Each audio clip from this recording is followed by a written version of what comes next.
सज्जन में और दुष्ट में क्या अंतर है? गोस्वामी जी ने लिखा, बिछुरत एक प्राण हरि लेहि। जब सज्जन आपसे बिछड़ता है, सज्जन पुरुष जब आपसे बिछड़ते हैं तो मानो आपके प्राण निकल जाते हैं, और दुष्ट जब मिलता है तो प्राण निकल जाते हैं। एक के बिछड़ने से दुख है और एक के मिलने, ये दोनों, इसलिए गोस्वामी जी ने इनको प्रणाम किया।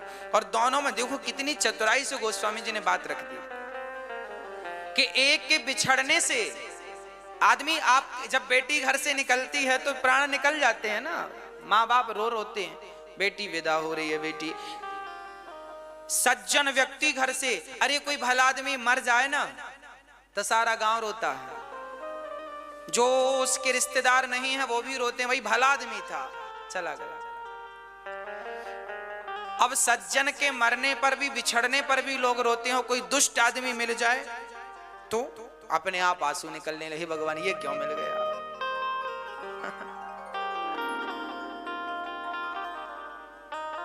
जो आपसे हर बार पैसा मांगता हो, है ना, भाई हमें 1000 रुपए दे दो।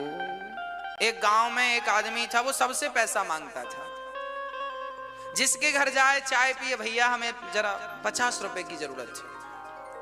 कब दोगे? अरे कल।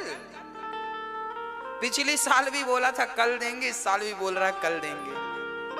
और मांगने कोई जाए, बोले पैसे दो, बोले हमने कब का बोला था। उसने कहा हमने तुम्हें देने का कब का बोला था, तो सामने वाला बोला तुमने बोला था कल देंगे। तो उसने कहा कल ले लेना, कल आने तो दो, अभी कल आया ही नहीं, कल आए सो पैसा लेना।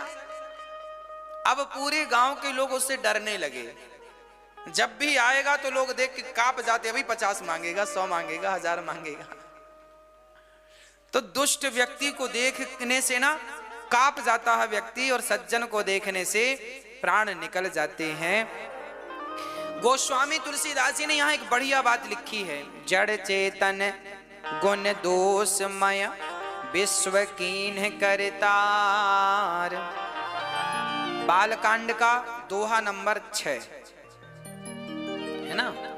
यहाँ गोस्वामी जी लिख रहे हैं, जड़ चेतन गुण दोषमय विश्व कीन्ह करतार। संत हंस गुण गहि पय परिहरि बारी विकार।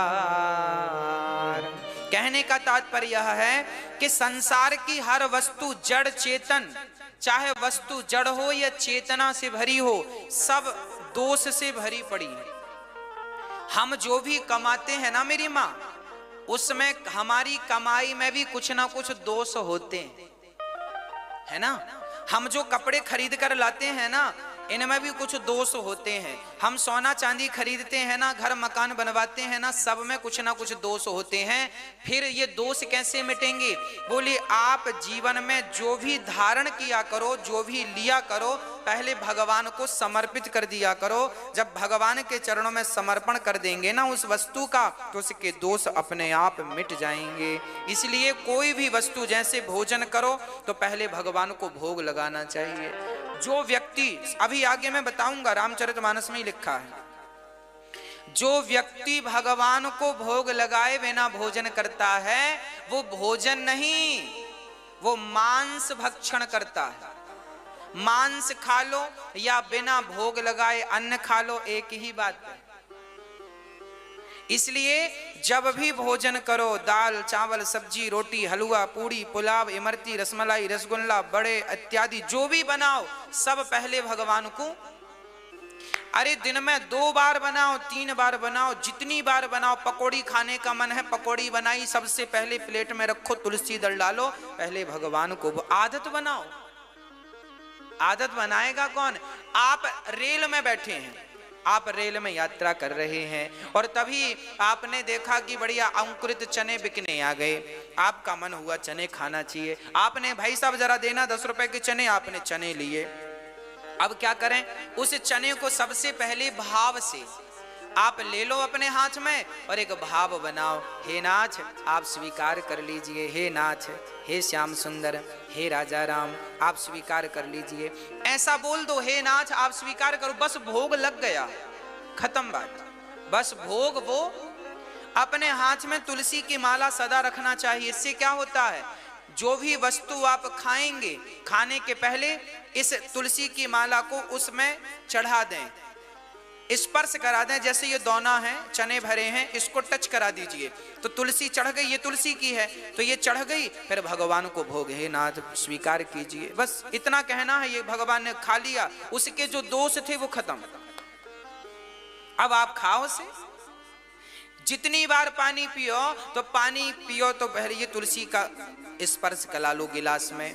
ये तुलसी है ना, पवित्र करती है, इसलिए संत जन अपने हाथ में सदा तुलसी रखते हैं। आपको भी रखना चाहिए। इसलिए हम लोग तुलसी की माला गले पे धारण करते हैं कि जब प्राण निकलेंगे तो कम से कम तुलसी तो गले पे रहेगी। कोई तुलसी का दल डालना भूल गया, कोई गंगा जल डालना भूल गया, तो कम से कम गले में तुलसी की माला तो रहेगी। इसलिए तुलसी की माला निश्चित रूप से हम सभी को पहननी चाहिए। मंगल सूत्र की तरह ठाकुर जी की हम पत्नियां हैं। हमारे पति कौन है? तुम हो एक अगोचर सबके प्राणपति। इसलिए हमें अपने आप को गोपी भाव ही रखना। हम गोपी ही हैं, हम स्त्री ही हैं, हम गोपी हैं, हम पतिव्रता नारी हैं और हमारे पति तो परमात्मा है। उस पति परमात्मा को प्राप्त करने के लिए हम चल रहे हैं। तो जो भी है सब भगवान को समर्पित करना चाहिए। और सब में भगवान का दर्शन गोस्वामी जी करा रहे। जड़ चेतन जग जीव जत सकल राममय जान, बंदौ सबके पद कमल सदा जोरी जुग पान। जड़ चेतन जग जीव जत सकल राममय जान। सबको राममय जानना चाहिए। सब कौन है मेरी माँ? राम स्वरूप है। आप किसके स्वरूप हैं? राम के। आपके भीतर कौन है? राम है। अब आप कहेंगे महाराज जी कैसे? मैं एक उदाहरण से समझाता हूं, आप समझिएगा। आपके घर में एक पत्थर है कि नहीं? चलो, पुराने जमाने में ना जो घर होते थे ना, उन घरों में जो दरवाजे होते थे, उन दरवाजों को किनारे पे खड़ा करने के लिए, क्योंकि बार बार वो लुढ़क जाते थे, तो लोग पत्थर रखा करते थे किनारे। गांव में हमने हमारे घर पे भी था, इसलिए अपने को याद है। आपके घर में पता नहीं था कि नहीं। पुराने जमाने के जो घर थे ना, उनके दरवाजा बार बार लुढ़क जाते थे, तो एक पत्थर लोग रखा करते थे। वो आज की तरह वो सिस्टम नहीं आता था ना कि आने लगा तो पत्थर रख। चलिए मैं तो आपको कुछ और समझाऊं। आपके घर में जो पत्थर है, अच्छा उस पत्थर को पांव से ही हटाते थे, पांव से हटाते थे, दरवाजा लगाते थे, फिर दरवाजा खोल के पांव से वहां अड़ा देते थे, लगा देते थे। आप समझ रहे हैं मेरी बातों को? चलो बातों को ना समझो, भावनाओं को तो समझो, है ना? तो अच्छा, वो पत्थर में हमेशा कोई हाथ नहीं लगाता था, सदा उसको पांव से लतियाते थे। पांव से आगे कर दिया, फिर पांव से ठीक कर दिया। अच्छा, जो पत्थर आपके घर में पांव खाता, अर्थात सबके लात खाता है, जो आए सो लात मारे, जो आए सो लात मारे। सुनिएगा, जिस पत्थर पर आपने 1,00,000 बार लात मारी हो, उस पत्थर को मैं किसी मूर्तिकार को दे दूं और मूर्तिकार को देकर कहूं भैया इसमें बढ़िया राम जी का स्वरूप बना दो, राम जी की मूर्ति बना दो, तो मूर्तिकार जो पत्थर की मूर्तियां बनाते हैं, वो छोटी सी ही सही उस पत्थर की मूर्ति बना सकता है कि नहीं? बना सकता ना? बढ़िया राम जी की आंखें बना देगा, गाल बना देगा, धनुष बाण बना देगा। अब ये बताओ कि अभी ये पत्थर पर आप लात मारते थे, 1,00,000 बार लात मारा होगा सब लोगों ने, परंतु अब उस पत्थर में जब राम जी दिखने लग गए तो अब कोई लात मारेगा नहीं। मंदिर में रख के पूजा करेंगे। क्यों? अच्छा मुझे एक बात और बताओ कि उसमें राम जी क्या पहले नहीं थे जब आप लात मार रहे थे? थे ना? अरे मूर्तिकार ने कोई राम जी पत्थर में बाहर से लाके थोड़ी डाल दिए, वो तो पत्थर का बाहरी आवरण हटाया। जब बाहरी आवरण उसने हटाया तो बढ़िया सी मूर्ति प्रकट हो गई।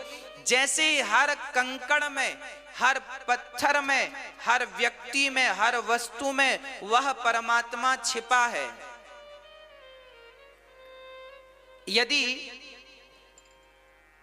यदि कोई मूर्तिकार इस नारियल को ना बनाना चाहे ना, तो इसमें भी राम का चित्र काट काट के बना सकता है कि नहीं? अब ये सिंपल नारियल है, पर कोई मूर्तिकार बनाना चाहे तो बढ़िया बढ़िया राम जी को यहां अंकित कर देगा नहीं? हाँ, कहने का आशय केवल यह है कि इस वस्तु में राम तो पहले से थे।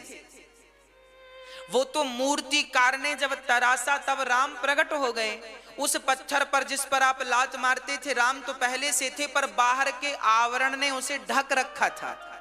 उसी प्रकार आपके और हम सबके भीतर राम समाये हैं, पर हमारी बुराइयों ने, काम, क्रोध, लोभ, मोह, इन बुराइयों ने हमारे अंदर के राम को ढक रखा है, इसलिए राम प्रकट नहीं हो पाते। पर गोस्वामी जी के अंदर जो राम है वह प्रकट हो गए और ऐसी बुद्धि उन्हें प्राप्त हो गई, दृष्टि प्राप्त हो गई कि अब तुलसीदास जी जिनको देखते हैं किस रूप में देखते हैं? ये गोस्वामी तुलसीदास जी की अपनी पर्सनल सोच और दृष्टि है। क्या दृष्टि है? गोस्वामी जी ने कहा, सिय राम मय सब जग जानी, करहूं प्रणाम जोड़े जोग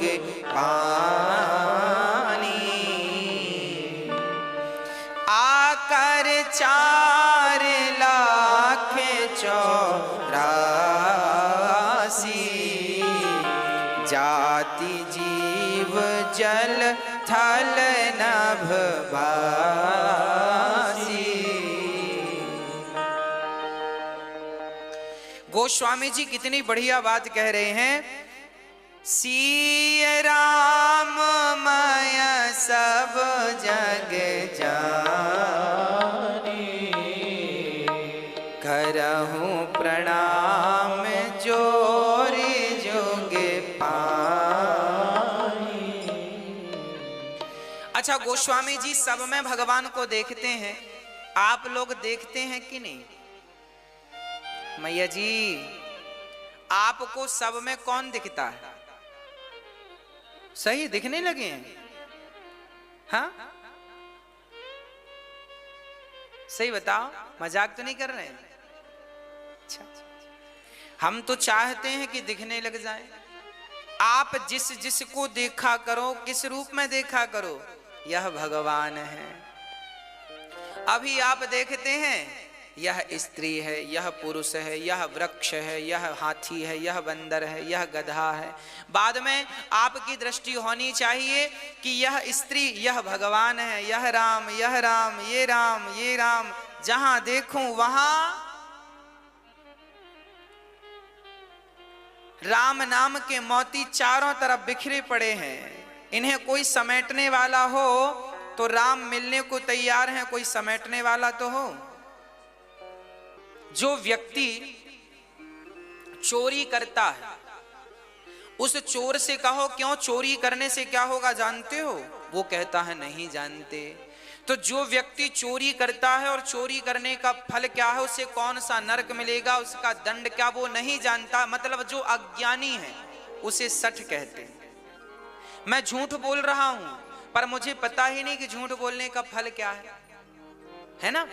जो व्यक्ति भोला है, भोला भाला, चोरी कर रहा है, उसे पता ही नहीं कि चोरी करने से क्या होता, इसे सठ कहते हैं। ऐसे लोगों को यदि सत्संग मिल जाए, एक बार इसकी चर्चा मुझे याद आ गई, जरा सुनिएगा। एक गुरुजी कथा में सुना रहे थे कि भगवान श्री कृष्ण जब गैया चराने गए तो मां यशोदा ने कान में, एक चोर एक दिन कथा सुनने आया, आज उसे कुछ मिला नहीं तो उसको लगा चलो आज कथा ही सुन लें। गांव में गुरुजी आए थे और कथा सुना रहे थे, तो गुरुजी ने कथा सुनाई। तो कथा में भगवान की गैया चराने की लीला का गुरुजी वर्णन कर रहे थे।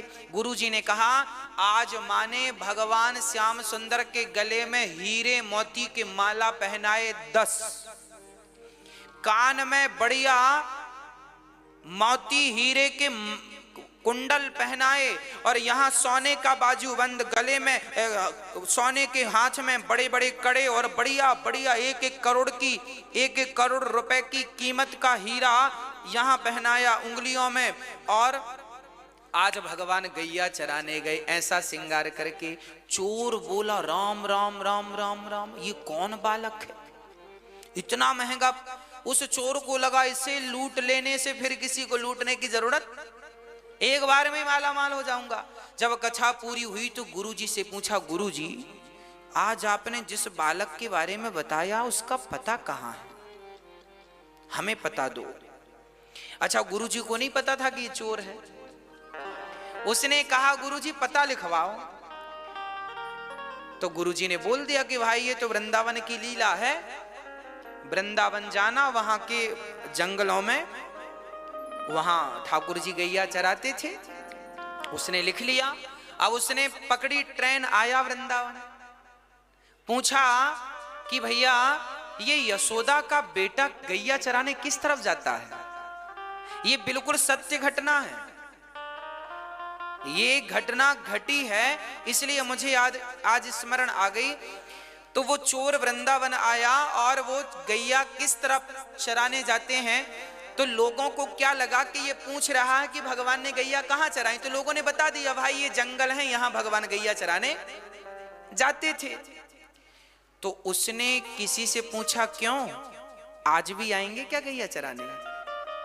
तो वो भी भगत आदमी था, बोला हाँ भगवान की तो लीला नित्य है, वो तो रोज आते हैं गैया चरा, जैसे रास रचाने निधि वन में आते हैं ऐसे गैया चराने। चोर बोला, क्या आप बता सकते हैं कहाँ? बोले हाँ यमुना के तट पे ही रहेंगे। अब चोर गया, चुपचाप यमुना के तट पर बैठा रहा।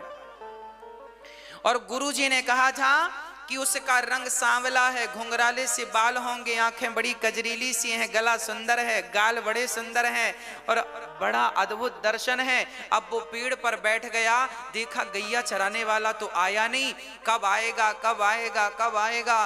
वो वही ध्यान में डूब गया, वही ध्यान में कि उनकी आंखें बड़ी सुंदर है, गाल बड़े सुंदर है, घुंघराले से बाल हैं। बस यही वो दिन भर चिंतन चलता रहा।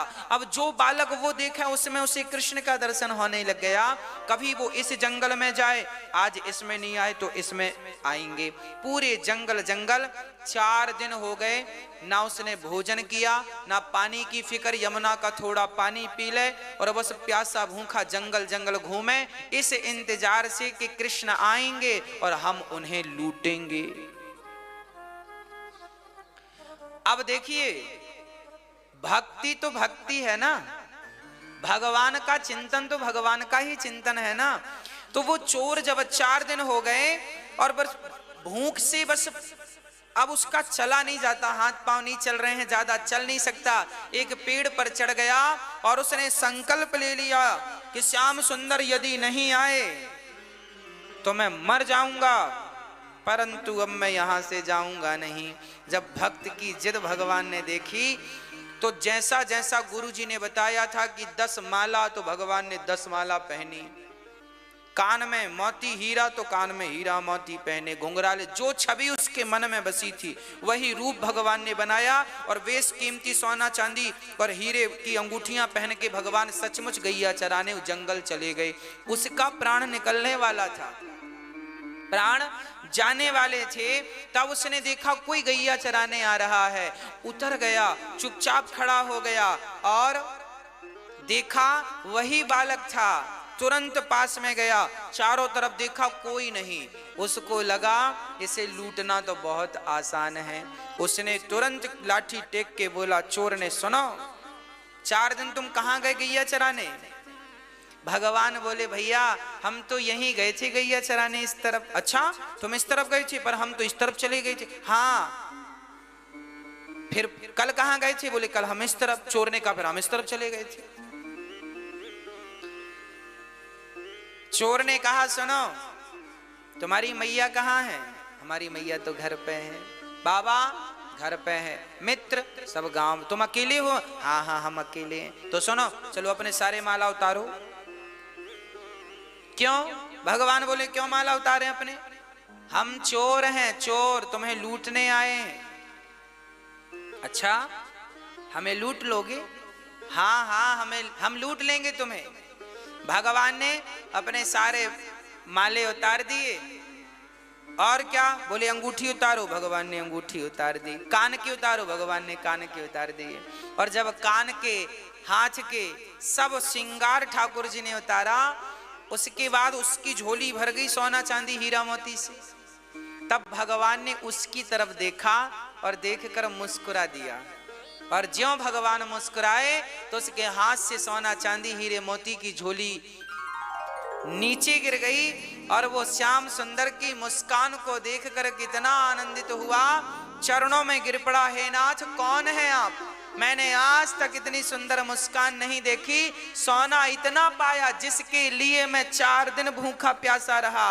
उस संपत्ति को पाकर भी मुझे इतना सुकून नहीं मिला जितनी सुकून आपकी मुस्कान ने मुझे दे दिया। नाथ, आप कौन है? तब भगवान ने प्रकट होकर दर्शन दिया। मैं वह परमात्मा हूं जिसके लिए बड़े योगी जन तपस्या करते हैं। तो प्रभु आपने मुझे सहज में दर्शन दे दिया। भगवान ने कहा, यह सहजता नहीं है, तुमने मुझ पर विश्वास कर लिया। तुम्हें यह विश्वास हो गया कि मैं गैया चराने रोज आता हूं। जब भक्त को मुझ पर विश्वास हो जाता है तो मैं तुरंत उसके सामने प्रकट हो जाता हूं। व्यक्ति के अंदर विश्वास नहीं है, इसलिए मैं प्रकट नहीं होता। जब तक भगवान आए तब तक आपका विश्वास। अब बताओ, 3 दिन में ही वो भाग के चला जाता तो भगवान कैसे मिलते? 4 दिन तक खड़ा रहा तब भगवान मिले। तो आपको भी इंतजार करना पड़ेगा, वो भी विश्वास के साथ। मंत्र जाप मम दृढ़ विश्वास। तो भगवान ने उसे दर्शन दिया। यही गोस्वामी जी ने लिखा है, देखो इन्हें कहते हैं सठ। वो था तो चोर, पर कथा एक बार सुनी तो सुधर गया। तो जो एक बार में सुधर जाएं और सदा के लिए बुराइयों से हट जाएं, उन्हें सठ कहते हैं। जैसे पारस पत्थर का स्पर्श होते ही लोहा सदा सदा के लिए सोना बन जाता है, ऐसे गलत मार्ग पर चलने वाला सत्संग पाकर एक बार में ही जो सही मार्ग पर आ जाए उसे सठ कहते हैं। और सठ सुधर ही सत्संगति पाई, ये सुधर सकते हैं। ऐसे सठ के बारे में गोस्वामी जी लिख रहे हैं। और अब गोस्वामी जी खलों की वंदना करते हैं। खल जानते हैं किसे कहते हैं? मैया, ओ मैया। खल किसे कहते हैं? खल को 2 अक्षर अलग अलग करो, खा और ला। खा मतलब खाए और ला मतलब लड़े। खाए और लड़े, खाए और ढिसुम, खाए और ढिसुम, इन्हें खल कहते हैं। जिनके 2 ही काम हैं, खाना और इसमें तीसरी चीज और जोड़ो, जिनका खाएं उन्हीं से लड़ें, इन्हें खल कहते हैं, है ना? आपने देखा होगा कुछ लोग लड़ते हैं, खाना और लड़ना, आपसी लड़ जाते हैं। उदाहरण के लिए बच्चे आजकल, जिस माँ ने पाल पोस कर बड़ा किया उसी माँ से पिता से झगड़ा कर लेते हैं। ये कौन लोग हैं? जिसका खाया उसी से, ये खल है। गोस्वामी जी इनकी भी वंदना करते, भगवान इनको पहले पूज लो, इनको पहले प्रणाम कर लेने से ना दिक्कत नहीं। इनको छोड़ दिया तो फिर ये कुछ ना कुछ तिगड़म लगाना शुरू करेंगे, इसलिए इनको प्रणाम दूर से करो। भैया खल जी, राधे राधे, राम राम जी, उसको अच्छा लगेगा। आपके गांव में जो दुष्ट लोग हैं पहले उनका सम्मान किया करो, बाद में सज्जनों का सम्मान किया करो, क्योंकि सज्जन तो इंतजार कर भी ले, ये दुष्ट तो खड़े होके बकबक करने लग जाएंगे। खल ही नाम ही उनका, खल है ना, इसलिए खल। गोस्वामी जी कहते हैं इनको पहले प्रणाम कर लो, है ना। चलिए आगे गोस्वामी जी प्रणाम किनको करते हैं। अच्छा, खलों के दुष्टों के बारे में गोस्वामी जी ने कहा, बोले दुष्ट और सज्जन में क्या अंतर है। गोस्वामी जी ने अंतर प्रकट किया। बेचन है, वाल्मीकि जी को प्रणाम किया, चारों वेदों को प्रणाम किया, ब्रह्मा जी को, देवताओं को प्रणाम किया गोस्वामी जी ने। और बंदऊ अवध भुवाल सत्य प्रेम जेहि राम पद, बिछुरत दीन दयाल, प्रिय तनु त्रन इव परिहरेऊं। है ना। किसको प्रणाम किया? दशरथ जी को प्रणाम किया। श्री दशरथ जी महाराज को प्रणाम किया। ये दशरथ जी महाराज जी को प्रणाम क्यों किए? क्योंकि दशरथ जी ना होते तो राम की कथा ना होती। राम का प्राकट्य दशरथ जी से, इसलिए दशरथ जी को प्रथम प्रणाम किया गोस्वामी जी ने। और प्रणाम किया, धन्य है दशरथ जी जो राम नाम कहते हुए प्राण त्याग रहे हैं। प्रणवं पवन कुमार। अब हनुमान जी की वंदना करते हैं। जिनके नाम पर हनुमान जी का नाम कोई ले ले तो प्राणी मात्र का कल्याण हो जाए, ऐसे हनुमान जी को प्रणाम करते हैं। हनुमान जी कौन है जानते हैं? पवन पुत्र, शंकर सुवन, केसरी नंदन। शंकर सुवन केसरी नंदन, तेज प्रताप महाजगवंदन, विद्यावान गुणी अति चातुर, राम काज करिबे को आतुर। प्रभु चरित्र सुनबे को रसिया, राम लखन सीता मन बसिया। ऐसे हनुमान जी सूक्ष्म रूप धर सियहि दिखावा, विकट रूप धरि लंक जरावा। हनुमान जी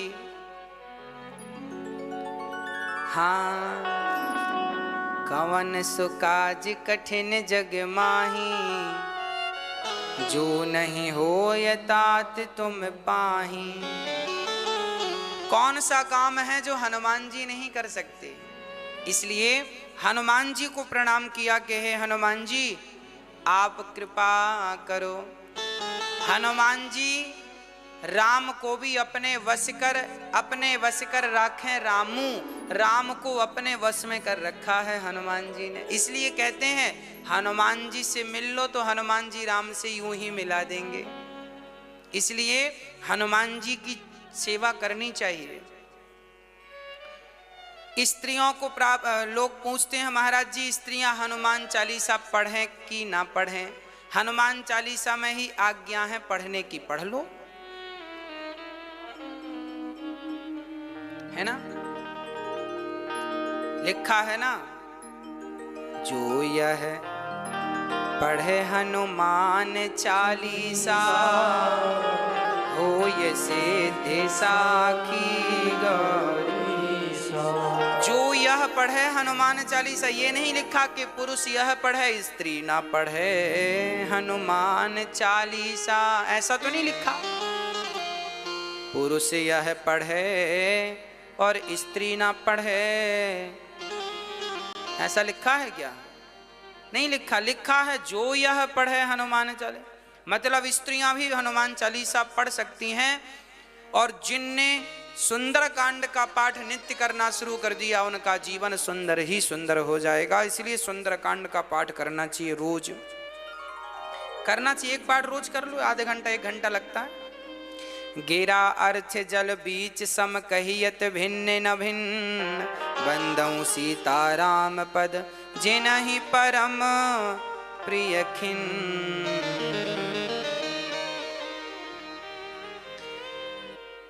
राम और सीता एक हैं।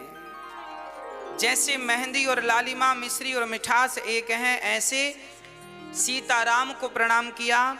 बंदऊ नाम राम रघुबर को गोस्वामी जी ने राम से अधिक राम के नाम की वंदना की। एक छत्र एक मुकुट मणि सब वर्णनि पर जो, तुलसी रघुवर नाम के वरन विराजत दो।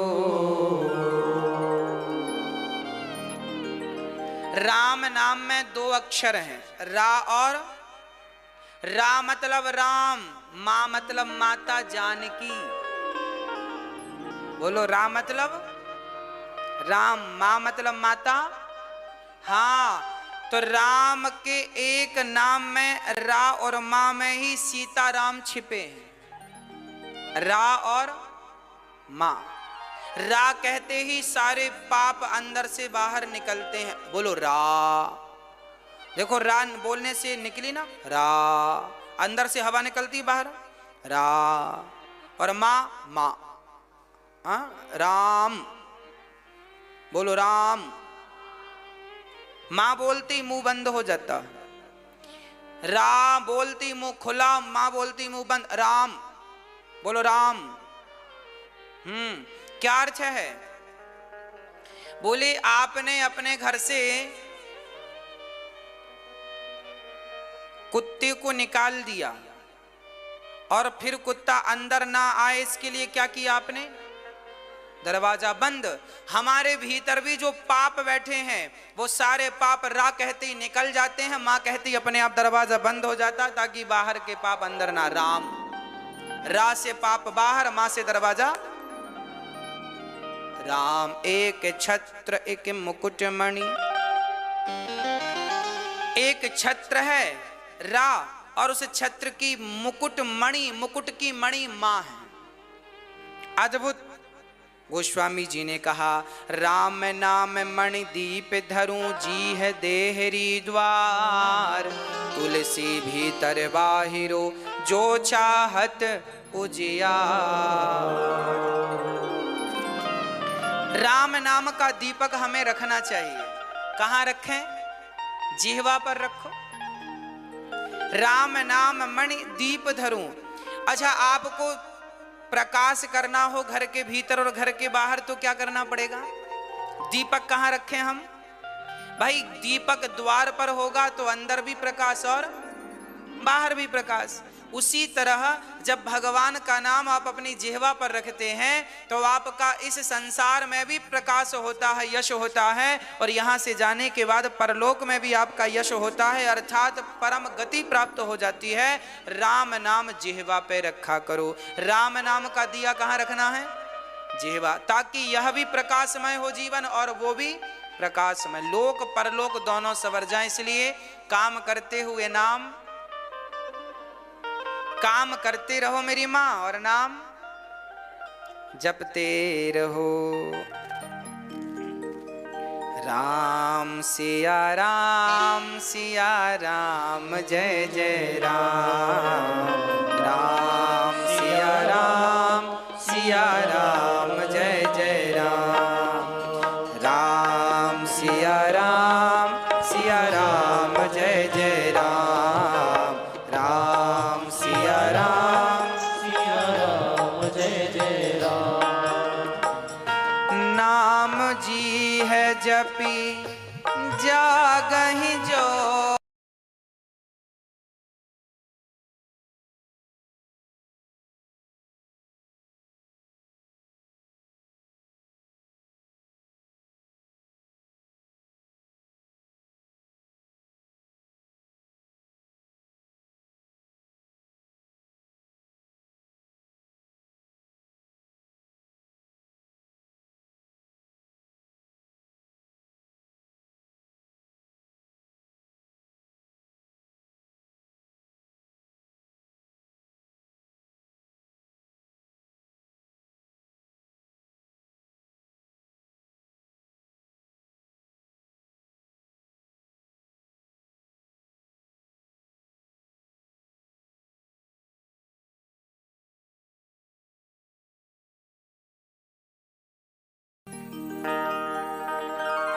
गोस्वामी जी कहते हैं, अच्छा किसी ने पूछा गोस्वामी तुलसीदास जी से, बताओ सगुण बड़ा है कि निर्गुण बड़ा है?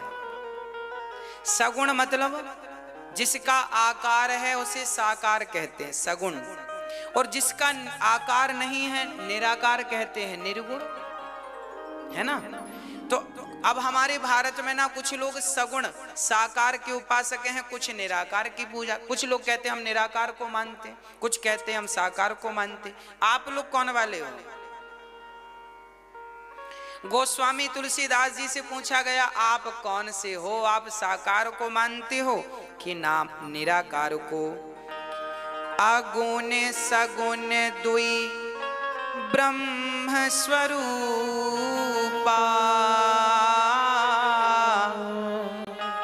अकथ अगाध अनादि अनूपा।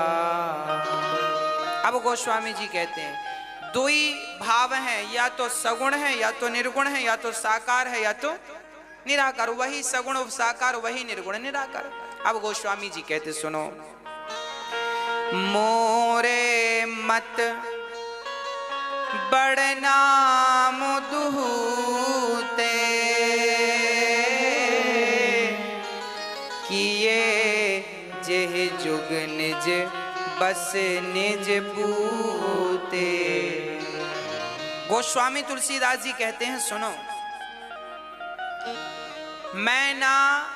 मैं सगुण को, मैं अपने मन को सगुण में लगाता हूं तो लगता ही नहीं, मैं अपने मन को निर्गुण तक पहुंचाता हूं पहुंचता ही नहीं, ना सगुण में मन लगता ना निर्गुण तक मन पहुंचता।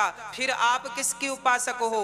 गोस्वामी जी बोले, ना मैं सगुण का उपासक हूं ना मैं निर्गुण का उपासक हूं, मैं तो राम के नाम का उपासक हूं। राम नाम को जप लो, इसी से कल्याण हो जाएगा, चक्कर में ना पड़ो। हाँ, गोस्वामी जी कहते हैं राम से अधिक राम कर नामा, राम से अधिक राम का नाम कल्याणकारी। हम सगुण और निर्गुण के झगड़े में क्यों फंसे? राम राम कह के अपना किनारा पकड़ो। राम नाम अवलंबन एकू, राम नाम ही वो नौका है जिस पर बैठ के भवसागर से पार हो सकते हैं। इसलिए केवल गोस्वामी जी ने नाम का महत्व बताया है ना। इसलिए आपको क्या जपना है? केवल नाम। प्रपंच में बकवाद और बकवास में ना उलझा करो। गोस्वामी जी प्रमाण दे रहे हैं, नाम प्रसाद शंभु अविनाशी, साजु मंगल मंगल राशि, सुख सनकादि सिद्ध मुनि जोगी, नाम प्रसाद ब्रह्म सुख भोगी, नारद जान्यो नाम प्रतापो, जग प्रिय हरि हरि हर प्रिय आपो, नाम जपत प्रभु कीन प्रसादो, भगत शिरोमणि भय प्रहलादो। कितनी बढ़िया बात प्रमाण के साथ गोस्वामी जी लिख रहे हैं। गोस्वामी तुलसीदास जी कहते हैं, शंकर जी क्या जपते हैं? आज आप बोलते चलिएगा, शंकर जी क्या जपते हैं? राम। शुकदेव जी ने क्या जपा? प्रहलाद जी ने क्या जपा? नाम। नाम जपा। प्रहलाद जी ने नारायण नारायण नाम जपा, शुकदेव जी ने कृष्ण कृष्ण नाम जपा, ध्रुव जी ने ओम नमो भगवते जपा, वासुदेवाय जपा, तुलसीदास जी राम राम जपते हैं, मीराबाई गिरधर गोपाल जपती है, चैतन्य महाप्रभु हरे राम जपते हैं, नरसिंह मेहता राधे कृष्ण जपते हैं, पीपा जी महाराज राधे कृष्ण सीताराम जपते हैं। जब इन जैसे तमाम महापुरुषों ने केवल नाम जप कर अपना कल्याण कर लिया, तो हम क्यों ना अपना भगवान का नाम जप के अपना भी कल्याण कर लें। क्यों हम घाटे में चल रहे हैं। नाम मत जपिएगा, उलझन में झगड़े में मत फंसिएगा। भगवान का सुमरि पवन सुत। अब सुनिए गोस्वामी जी क्या लिख रहे हैं। हाँ, सुमरे पवन सुत। बिना नहाए भी राम राम जपो। नहा रहे हैं तो नहाते नहाते जपें। हाँ, आप कैसे शुद्ध हैं अशुद्ध हैं कैसे हैं कोई फर्क नहीं पड़ता। जैसे हैं जहां है, यात्रा पे हैं तो यात्रा, नहा रहे हैं तो नहाते नहाते, कपड़े पहन रहे हैं तो कपड़े पहन, कुछ भी शुद्ध है अशुद्ध कोई फर्क नहीं पड़ता। हम झाड़ू लगा रहे हैं तो राम राम राम, काम कर रहे हैं तो राम सीताराम सीताराम सीता। बड़ी श्रद्धा से तुम नाम जपो। मेरी माँ, जिस दिन आपका 1 करोड़ नाम जप हो जाएगा, अपने आप आपके राम राम से भगवान का नाम निकलने लगेगा, जीवन आनंदमय हो जाएगा। सारे काम जो रुके पड़े हैं आपके, ठाकुर जी करेंगे, बिहारी जी चाहेंगे, सब काम होने लग जाएंगे। भगवान की कृपा के योग्य तो बनो। कम से कम 1 करोड़ बार सीताराम सीताराम का जाप करो, और 1 करोड़ आप 1 महीने में कर लेंगे। सीताराम सीताराम सीताराम सीताराम सीताराम सीताराम सीताराम सीताराम सीताराम सीताराम, 1 करोड़ तो 1 महीने के भीतर आप जाप कर लेंगे। करो, 1 करोड़ जाप जब हो जाएंगे सीताराम सीताराम के, राधे श्याम के, तब कुछ कुछ अनुभव होने लग जाएगा, तब कुछ प्रतीति होगी, तब फिर और मन लगेगा।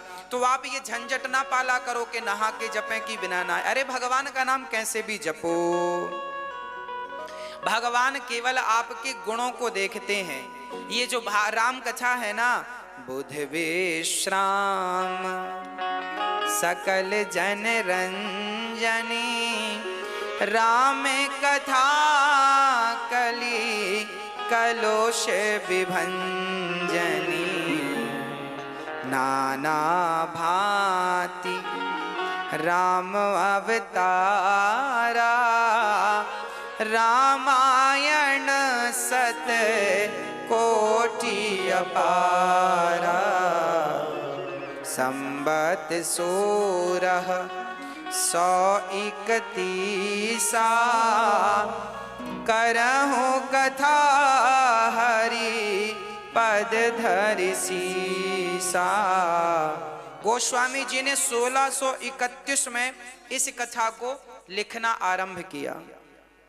नौमी भौम बार मधुमासा, अवधपुरी यह चरित प्रकाशा। चैत्र मास की नवमी तिथि मंगलवार को अयोध्या जी में यह चरित्र प्रकाशित हुआ। उस दिन राम नवमी थी। जिस दिन राम का जन्म हुआ उसे राम नवमी कहते हैं। जिस दिन राम का चरित्र जन्म हुआ उसी दिन वर्षों बाद रामचरितमानस जैसे महाग्रंथ का जन्म हुआ। गोस्वामी जी ने यहां तारीख लिख दी है ना। रामचरितमानस इसका नाम, रचि महेश निज मानस राखा, पाई सुसमयों शिवासन भाषा। शंकर जी रामचरितमानस के रचयिता हैं। शंकर जी रचयिता हैं, फिर लिखने तुलसीदास जी। बोले ये तो प्रकाशित करने वाले हैं, प्रकाशित करवा दिया। जैसे पुस्तक आपने लिखी हमने उसे छपवा दिया, ऐसे ये ग्रंथ तो शंकर जी ने लिखा था, इसे छपवाया प्रकाशित श्री गोस्वामी तुलसीदास जी ने किया। रचि महेश निज, ये लिखा है ना। अब चलते हैं। अब देखो, इतना गोस्वामी जी कहते हैं कि कुसंग को त्याग कर सत्संग में लगकर भगवान का चिंतन करना चाहिए। अब कथा में प्रवेश करते हैं। अभी तक तो वंदना थी, सबकी स्तुति थी, साफ सफाई थी, झाड़ू चल रही थी, झाड़ू बुहारी चल रही थी। तुमने आंगन नहीं बुहारा, वो चंचल मन को नहीं सवारा, कैसे आएंगे भगवान, कैसे आएंगे भगवान। तुमने आंगन नहीं बुहारा, चंचल मन को नहीं सवारा। तुमने आंगन नहीं बुहारा, चंचल मन को नहीं सवारा, कैसे आएंगे भगवान, कैसे आएंगे भगवान।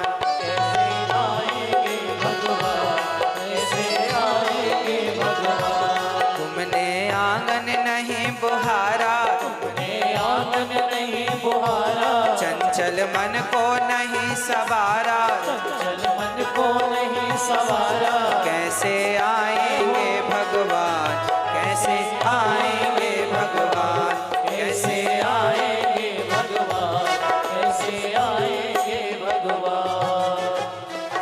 तो भगवान तो तब आएंगे जब हमारा मन बिल्कुल झाड़ू पोंछा आप लगा के मन को बिल्कुल शुद्ध कर देंगे। भरद्वाज मुनि बसहि प्रयागा, भरद्वाज मुनि बसहि प्रयागा, तिनहि राम पद अति अनुरागा, तिनहि राम पद अति अनुरागा। एक बार प्रयागराज में माघ का मेला लगा, जहां पर भरद्वाज मुनि रहते थे। वहां पर भरद्वाज जी के पास याज्ञवल्क्य जी नाम के एक ऋषि आए।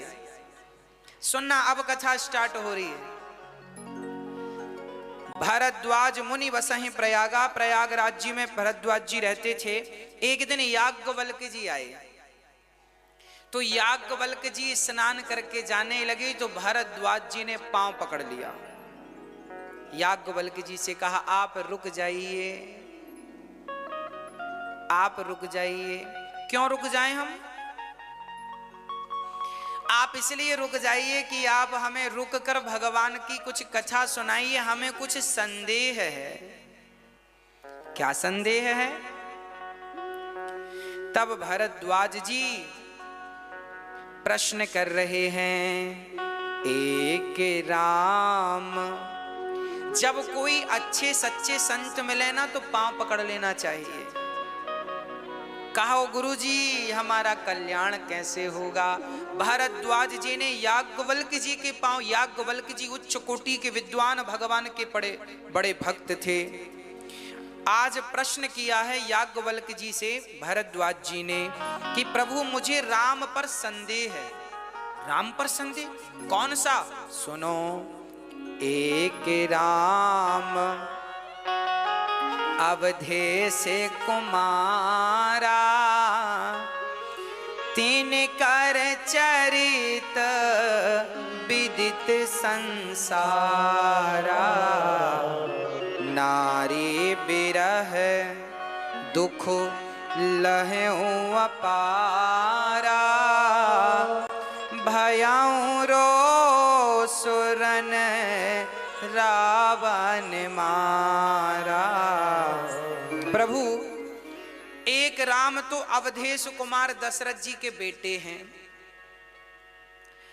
ये दूसरे राम जो सीता के वियोग में घूम रहे हैं, सीता रावण चुरा के ले गया ना तो राम रो रहे हैं। भरद्वाज जी बोले, क्या ये वही राम है जो भगवान है, जो चतुर्भुज रूप में प्रकट भये थे? क्या ये वही? यदि ये भगवान है तो फिर रोए क्यों पत्नी के लिए? तब याज्ञवल्क्य जी मुस्कुरा के बोले, भरद्वाज जी आपको पता सब है, पर आप अज्ञानी इसलिए बन रहे हैं ताकि राम की कथा प्रकट हो जाए, है ना? राम की कथा को मेरी वाणी से प्रकट कराना चाहते हैं तो सुनो। अब हम बता रहे हैं ये वही राम है। एक बार ऐसा ही प्रश्न माता पार्वती ने शंकर जी से किया था। एक बार ऐसा ही प्रश्न भवानी ने ऐसे ही संशय कीन भवानी महादेव तब कहा बखानी। एक बार माता भवानी माता सती को संदेह हो गया। कब संदेह माता सती, वो जरा ध्यान से सुनिएगा। एक बार त्रेता जोग माही शंभु गए कुंभजरी सिपाही संग सती जग जननी भवानी पूजे ऋषि अखिलेश्वर जानी। एक बार भगवान शंकर माता सती को साथ में लेकर के सत्संग करने गए। कहा? कुंभज ऋषि के पास। कुंभज ऋषि बोले तो अगस्त जी के पास। एक बार अगस्त जी के पास भगवान शंकर पार्वती को लेकर के गए। बड़ा अद्भुत प्रसंग है। अच्छा, लेकर क्यों गए थे? कथा सुनवाने के लिए। चलो, शंकर जी अपनी पत्नी को आप लोग अपने पति पत्नी को लेके पिक्चर देखने जाते हैं, शंकर जी अपनी पत्नी को लेके कथा सुनवाने गए। शंकर जी सती को लेकर गए। अगस्त जी के पास जाकर शंकर जी ने अगस्त जी को प्रणाम किया, अगस्त जी की पूजा करी और अगस्त जी ने शंकर जी के चरण धोए और अगस्त जी ने शंकर जी को आसन दिया और बड़े प्रेम से अगस्त जी ने भगवान राम की संपूर्ण कथा सुनाई।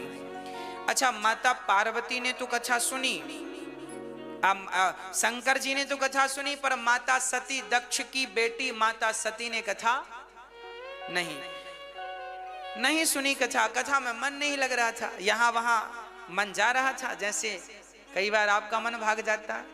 माता सती का देखिए, जब तक आपका मन कथा में नहीं लगेगा तब तक आपका संदेह समाप्त नहीं होगा। और देखिए, माता सती ने कथा नहीं सुनी, इसलिए राम पर संदेह हो गया। जब पूरी कथा हुई तो शंकर जी जाने लगे। तो जब जाने लगे तो वहां पर लिखा है, मुनि सन बेदा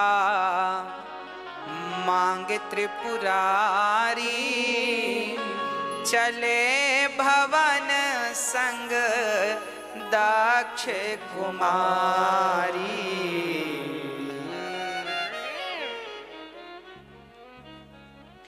क्या लिखा है?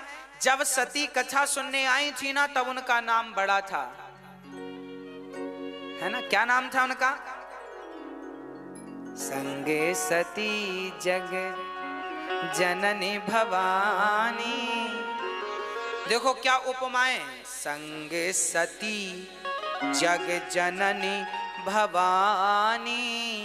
तीन नामों की उपमा है, तीन नामों से उन्हें प्रणाम किया गया। आप जगत जननी है। जब कथा सुनने आई थी तब माता सती बड़ी थी, पर जब कथा सुनकर राम की गई तो क्या लिखा है? चले भवन संग दक्ष कुमारी। केवल दक्ष कुमारी कहा। जब कथा सुनने माता सती आई थी तो बड़ी थी, और जब कथा सुन के जाने लगी तो माता सती छोटी हो गई। कैसे छोटी हो गई? याद रखना, जो कथा सुनने के बाद भगवान का प्रेम लेकर जाता है, भक्ति लेकर जाता है, वो तो बड़ा हो जाता है, पर जो संदेह उत्पन्न कर लेता है भगवान पर, वो छोटा हो जाता है। माता सती दक्ष की बेटी बन गई। यहाँ दक्ष की बेटी का संबोधन क्यों दिया है? क्योंकि दक्ष ये वही दक्ष हैं जो तर्क कुतर्क करते हैं। मैं बड़ा हूं, अहंकारी है ना दक्ष, अपने से बड़ा किसी को नहीं मानते, और ये उन्हीं बड़े बाप की बड़ी बेटी है। कहने का अर्थ यह है कि इनका बाप भी ऐसे ही है, अहंकारी। और आज ये बाप का गुण थोड़ी जाएगा बेटी में, ये भी अहंकारी। भगवान पर संदेह। अब शंकर जी चले, तो जब चले वहां से, तो वहां भगवान कथा सुनकर गए थे शंकर जी। अच्छा, कथा सुनने का फल क्या है? कथा श्रवण करने का फल है भगवत दर्शन। यदि भगवान का दर्शन हो जाए तो समझ लेना कि आपने कथा सुनी। शंकर जी जब चले तो वो कौन सा युग चल रहा था? त्रेता युग। त्रेता युग में शंकर जी कथा सुनने गए और कथा सुनकर लौटे। उस समय रावण सीता मां का हरण कर चुका था। रावण ने सीता का हरण कब किया जानते हैं? फागुन के महीने में कृष्ण पक्ष की नवमी तिथि को, कृष्ण पक्ष की नवमी तिथि, फागुन का महीना, इस दिन रावण ने सीता माता का हरण किया। और शंकर जी वहां आकाश मार्ग से जा रहे थे। शंकर जी ने देखा तो राम जी रो रहे हैं, मेरी सीता सीता सीता। तो शंकर जी ने सोचा कि यहां यदि मैं राम के सामने जाऊंगा तो बात बिगड़ जाएगी। यदि शंकर जी ने जाकर राम को प्रणाम कर दिया तो लोग क्या समझेंगे? ये भगवान है। और भगवान राम तो छिपके रह रहे हैं ना मनुष्य रूप में। भगवान राम अपनी भगवत्ता प्रकट नहीं करना चाहते, वो छिप करके रहते हैं। विप्रधेनु सुर संतहित लीन है मनुज अवतार, निज इच्छा निर्मित तन माया गुण गोपाल।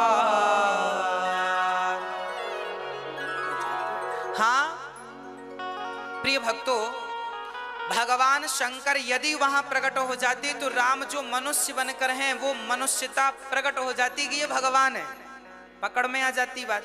रावण समझ लेता कि ये भगवान है, क्योंकि शंकर जी किसी अरे गरे नत्थु खैरे को तो प्रणाम कर नहीं सकते। तब शंकर जी ने वहां प्रकट होकर प्रणाम नहीं किया, ऊपर आकाश से प्रणाम कर लिया। क्या प्रणाम किया?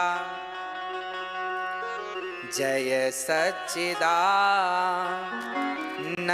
जग पावन, अस कही चले मनोज न सावन। शंकर जी ने कहा जय सच्चिदानंद जग पावन, जग को पावन करने वाले भगवान राम। सती देखो, जिनकी अभी अभी हमने कथा सुनी वही ये दर्शन करो, ये वही राम है जिनकी अभी अभी आपने कथा सुनी। अब सती ने कथा तो सुनी नहीं थी। कथा सुनी होती तो ये प्रसंग भी आता कि सीता का हरण रावण ने किया और लीला कर रहे हैं राम। पर सती ने कथा नहीं सुनी तो शंकर जी को देखा। शंकर जी को देखकर सती ने कहा आपने कोई भांग वांग तो नहीं पी ली?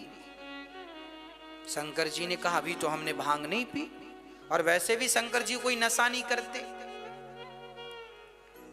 आप लोगों को क्या लगता है शंकर जी नशा करते हैं? ये दुनिया वाले गंजेड़ियों ने शंकर जी को बदनाम कर दिया। गांजा पीने वाले गांजा पीते हैं और हर हर महादेव बम बम कहते हैं।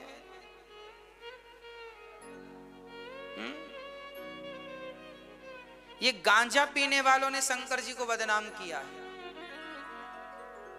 शंकर जी गांजा नहीं पीते। शंकर जी कोई नशा, शंकर जी एक ही नशा करते हैं, केवल राम नाम का नशा है। और शंकर जी ना, लोग कहते हैं शंकर जी भांग खाते हैं। अरे पागल हो, दिमाग खराब है, बुद्धि सठिया गई है लोगों की। शंकर जी धतूरे में कितना जहर है बताओ, भांग में क्या है? अरे शंकर जी तो जहर पीते हैं, जहर।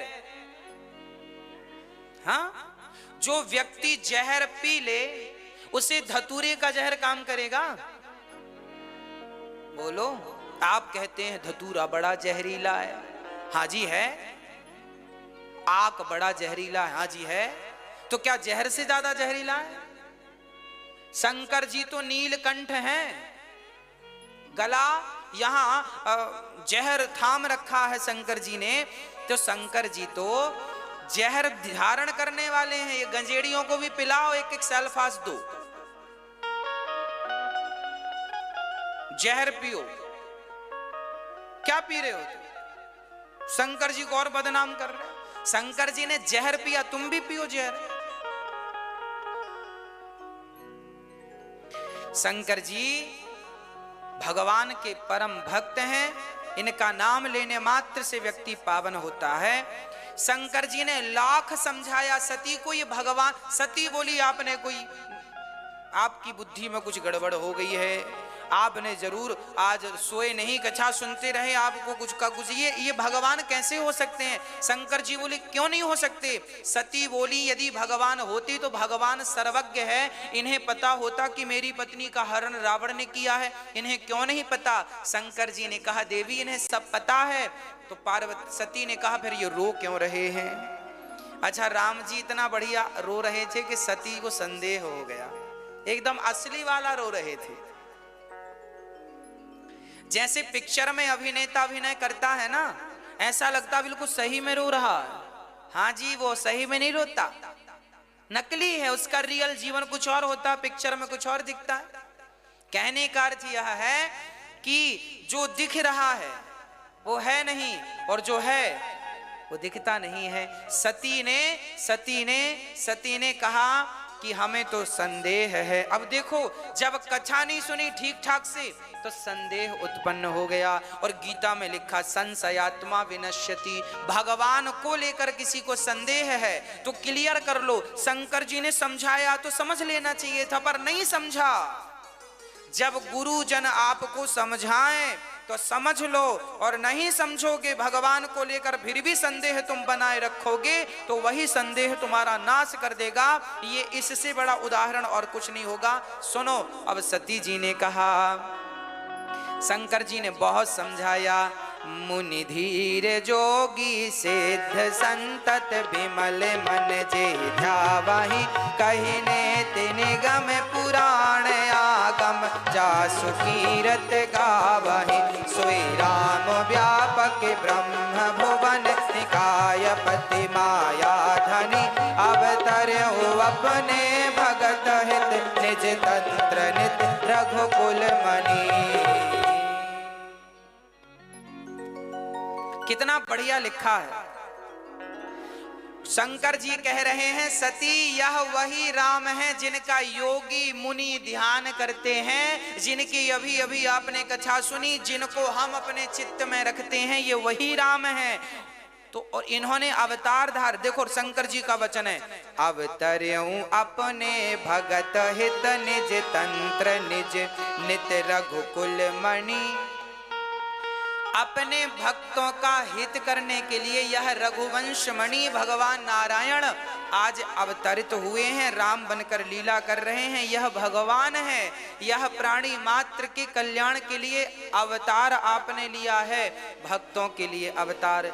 पर सती को कहते हैं ना विनाश काले।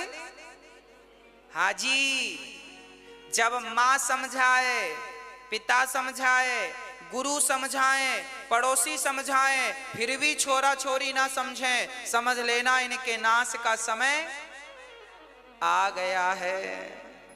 जब इनकी ही करतूत इन्हें अच्छी लगने लगे और माँ बाप की बातें इन्हें बुरी लगने लगे, तब समझ लेना इनका विनाश होने वाला है। इसलिए अपने माता पिता की आज्ञा माननी चाहिए। शंकर जी ने बहुत समझाया। देखो, पति कितना भी समझाए, पत्नियां समझती नहीं। आप समझती हो कि नहीं मैया? हाँ, शंकर जी भी परेशान है बेचारे। ये समस्याएं कोई आज की थोड़ी हैं, अनादि परंपराओं से ये परंपराएं चली हैं। पति कितना भी समझाए, शंकर जी समझा रहे हैं भगवान है, भगवान है, भगवान है, पर नहीं मानेंगे। अब सती जी ने क्या कहा, सुनो, हमें तो संदेह है। शंकर जी बोले तो अब जाओ परीक्षा ले लो। जो तुम्हारे मन अति संदेह तो किन जाई परीक्षा ले हो। तब लगी बैठ आहू बट छाही, जब लागी तुम इत हूँ मोहि पाही।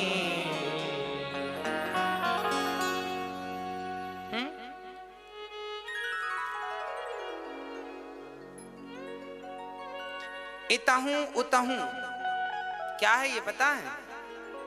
ये भाषा है। कहां की भाषा है मुझे तो नहीं ज्ञात। कहां की? सागर की भाषा ना, नरसिंहपुर की। इतहूं उतहूं, इतहूं को चलो उतहूं को चलो। यंगा कहती वंगा कहती, यट वाला वट वाला, उल्लन पल्लन, ये हमारे भारत की भाषाएं हैं। इल्लन पल्लन। कहने का अर्थ यह है कि गोस्वामी तुलसीदास जी ने केवल अवधी भाषा में रामचरितमानस नहीं लिखी, लगभग 200 भाषाओं का ज्ञान गोस्वामी तुलसीदास। देखिए ये लिखा है ना, देखो कहां लिखा, जब लगे बैठ आहा हूं बट छाही, तब लगी तुम एहूं मोहि पाही, इहा उहा दुई बालक देखा। यहाँ वहां, यहां वहां। आगे मैं और बताऊंगा। गोस्वामी तुलसीदास जी की रामचरितमानस के भाव को कोई समझ सकता है तो वही समझ सकता है जिसने संपूर्ण भारत में भ्रमण किया। क्योंकि गोस्वामी तुलसीदास जी ने रामचरितमानस लिखने के पहले संपूर्ण भारत में आपने भ्रमण किया और भ्रमण करने के बाद सारी भाषाओं का ज्ञान प्राप्त किया और फिर रामचरितमानस को लिखा, जिससे संपूर्ण भाषाओं का, गांव-गांव की भाषाओं का बोध हो, उसे तो रामचरितमानस समझ में आएगी। शंकर जी बोले मैं पेड़ की छांव में, बट वृक्ष की छांव में बैठता हूं, तुम्हें संदेह है तो जाओ। माता सती चल पड़ी। देखिए पति के वचनों पर विश्वास नहीं है। अब सती जी चली, क्या बनकर जा रही हैं? माता सीता बन गई। हुई है सोई जो राम रचि राखा, को करी तरक बढ़ावहि शाखा। जितना उचित है उतना समझाओ, पत्नी को, पति को, पुत्र को, पुत्री को, जमाने को जितना उचित है उतना समझाओ। इस पर भी कोई ना समझे तो भगवान की कृपा मान के चुप हो जाओ। अब शंकर जी क्या कह रहे हैं? हुई है सोई जो राम रचि राखा। अब वही होगा जो राम जी मंजूर करेंगे। अब सती जी गई, सीता बन गई। पुनि पुनि हृदय विचार करी, पुनि पुनि हृदय विचार करी, धरि सीता कर रूप, आगे हुई चली पंथ देही, जेहि आवत नर भूप। माता सती ने सीता बनकर राम जी के आगे आगे चलने लगी। लक्ष्मण जी डर गए, हे भगवान ये क्या है? ये लक्ष्मण जी कांप गए। अच्छा लक्ष्मण जी कांपे क्यों? लक्ष्मण जी समझ गए कि भाई ये कोई माया तो नहीं है। अच्छा लक्ष्मण जी इसलिए भी डर गए कि कहीं शंकर जी ने सती को घर से निकाल तो नहीं दिया। लक्ष्मण जी समझ गए कि ये माता सती हैं। अच्छा माता सती को लग रहा था हम सीता बन गई हैं, पर राम को थोड़ी सीता दिख रही थी, राम को सती। राम जी ने प्रणाम किया, जोरी पानी प्रभु कीन है प्रणाम, पिता समेत लीन है निज नाम, कहूं बहोरी। राम जी ने कहा माता जी प्रणाम, जंगल में अकेली घूम रही हो, शंकर जी कहाँ? कोई झगड़ा वगड़ा हो गया क्या घर में जो भाग के चली आई? सती डर गई, हे भगवान आपने हमें पहचान लिया। राम ने कहा मेरे पिता का नाम दशरथ है, ये छोटा भाई है। अब सती समझ गई मेरे पति सही कह रहे थे, ये भगवान है, इन्होंने मुझे पहचान लिया। सती ने कहा भगवान आपने हमें पहचाना कैसे? राम ने कहा बहुत सिंपल था। कैसे? बोले मेरी असली सीता सदा मेरे पीछे खड़ी होती है, आप आगे आगे चल रही हैं। आगे आगे तो माँ ही चल सकती है, पीछे पीछे मैं बेटा हूँ, आप माँ हो, बाकी मेरी पत्नी कभी मेरे आगे चलने की ताकत नहीं रखती, वो पतिव्रता है, सदा पीछे चलती है। आप प्लास्टिक सर्जरी करा के स्वरूप बदल सकते हैं, स्वभाव कहां से लाएंगे? इसलिए बदलना है तो स्वभाव बदलिए, स्वरूप बदलने से क्या फायदा है। अब सती आगे चली प्रणाम करके, जहां जहां सती देखें वहां सीताराम नजर आने लगे। अब सती ने जहां जहां देखा, यहां वहां जहां नजर जाए, सती ने राम सीता राम सीता राम सीता राम सीता राम। अब सती इतनी भयभीत हो गई, उन्होंने डर के नेत्र बंद कर लिए। याद रखना, यदि मन में संदेह है और सामने भगवान आकर खड़े भी हो जाएं, तो व्यक्ति भगवान को ना देखकर नेत्रों को बंद कर लेता है, क्योंकि मन में संदेह है। यदि श्रद्धा होती तो आंखें खोलकर दर्शन करती, पर श्रद्धा तो थी नहीं, था क्या? संदेह। और भगवान को संदेह की दृष्टि से नहीं, भगवान को तो श्रद्धा की दृष्टि से देखा जाना चाहिए। शंकर जी ने श्रद्धा की दृष्टि से देखा तो पहचान गए, और सती ने संदेह की दृष्टि से देखा तो अब कण कण में दिखाई पड़े तो आंख बंद कर लिया आपने। संशयात्मा विनश्यति। शंकर जी के पास सती गई, पेड़ की छांव में बैठे थे। शंकर जी ने कहा देवी आ गई। सती बड़ी डरी थी। शंकर जी ने कहा क्या हुआ, ले ली परीक्षा? शंकर जी से झूठ कह दिया, कछु ना परीक्षा लीन है गोसाई, कीन प्रणाम तुम्हारे ही नाई। तब शंकर देख्यूं हरि ध्याना, सती जो कीन चरित सब जाना। हरि इच्छा भावी बलवाना,